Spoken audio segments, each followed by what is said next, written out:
Loree Taylor Jordan is frank, gutsy, and entertaining as the Donut Police, or Greta Carbo.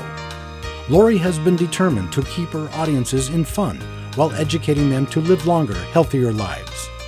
Miss Jordan's books and speaking engagements are full of transformative, life-changing content from 20-plus years of professional experience as a holistic health educator.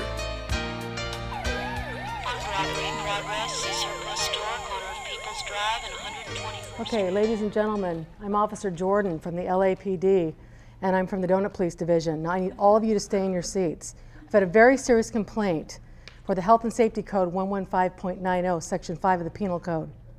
I understand that there's donuts in the building, okay, and that's an infraction of that violation. So I see here that there's donuts. So I need to know who brought these donuts in the building. Would that person please come forward? He brought them. Sir, do you realize that there's enough sugar in those donuts to put an elephant in a diabetic coma? They're just donuts. Okay, you know what? I'm gonna have to write you a food felony. What? Food felony. I mean, what are you, a food felony? What are you talking about? They're just donuts. Sir, what's your name? My name is Bill Baldwin. Bill Baldwin? Okay, my name is John McDonald. One more time. All right, my name is Dan White. You know, we could sit here all day and play games if you'd like, and I can also send you to donut rehab if you'd like. Or you can just get to the point and tell me what your name is. Sid Hunter. Okay, that's still not your real name, I can tell. All right, okay, Jack Barnard. These are just donuts. I mean, my family's raised... Sir, I don't want to hear excuses, okay? This is very serious. Here's your food felony. Okay, sir, I don't like your attitude. You know what? You're going in. Come on. What are you talking about? Give me a break. Take a minute. Okay, sir, please stand up. I mean, we could sit here all day. All right. Thank you very much for your cooperation, ladies and gentlemen. Come on. It's just a damn donut. It's a donut. This isn't right. Now, growing up in my household, I grew up with a very abusive alcoholic father. Now, when furniture was not flying, it was a slow night. It was very awful, and I was very scared. I grew up being in a lot of fear, and I grew up thinking this world was unsafe. So I sat in my closet, and I snuck food. That's how I learned how to deal with what was going on. Couldn't pour myself a rum and Coke like my dad did. You know, pot wasn't around at that time, so that's the only thing I knew that I could do to make myself feel okay. Because I was scared, I was frightened. Now that's okay for a 7-year-old or a 10-year-old, but that's not okay as a 50-year-old to sit in the closet and eat Oreos. That doesn't work anymore. But that's what I did. Now out of that, I have dealt with this inner bitch who's impulsive, compulsive, and I've named her Greta Carbo. Because she has never met a carbohydrate she does not like, ever.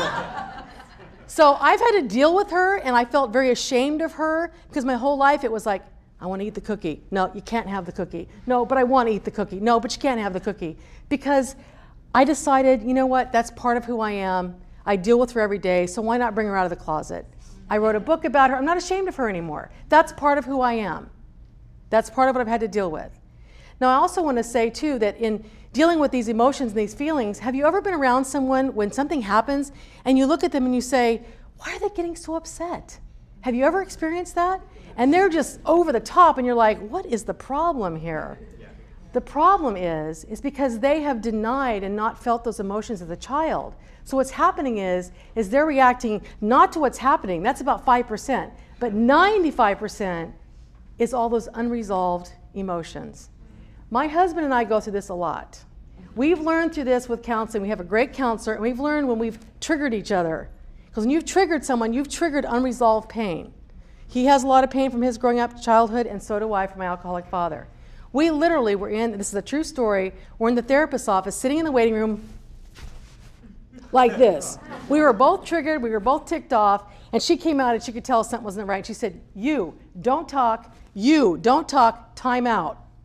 So we went in the office literally on a timeout because we were not 50-year-olds, we were 5-year-olds. So today we're going to learn more about our emotions, our feelings, and how to get to that authentic self, the real part of us that we've lost many, many years ago.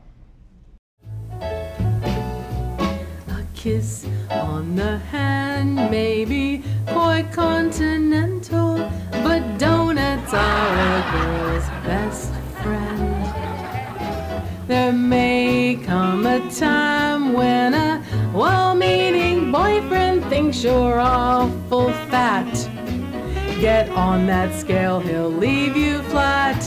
He's your guy when weight is low, but beware when the scale starts to rise. That's why us lasses have got big, huge asses. Donuts are a girl's best friend. Don't tell me what to eat, just sit, don't mutter. Life's candy and I'll have my bread with butter. Don't bring around a cloud to rain on my charade.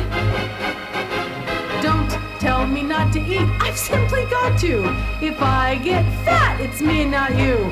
Who told you you're allowed to rain on my charade? Get ready for me, fridge, cause I'm a-comin'. I simply gotta eat a baker's dozen. Don't bring around a cloud to rain on my charade.